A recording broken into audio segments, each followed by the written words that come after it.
You mentioned that children have a hard time functioning with an adult schedule. How about adults functioning in an adult schedule? You don't have to look very far to see overwhelm. More and more people are highly anxious, struggling with stress. Like there's so many people who are on stress leave. Why is that? There's so many people who are turning to lots of wine, lots of beer, smoking weed on a regular basis or using cocaine to stay awake, to get the most juice out of life. Just so many symptoms that are saying that we're not functioning well. Slowing down is a real challenge. It's not an easy thing when everyone is going really fast. And if you go slower, you almost look like you don't belong. I just think that people, when they do slow down, it's really put some things into perspective. For others, they can't wait to get back to work because they're more extrovert.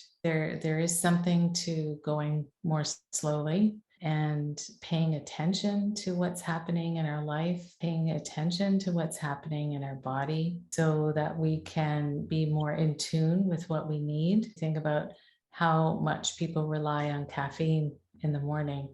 The lineups at any coffee shop, a Tim Hortons or a Starbucks, is huge. Why is that? Why is that we need that cup of coffee with caffeine to get us going in the morning? It's just interesting. Are we getting enough rest?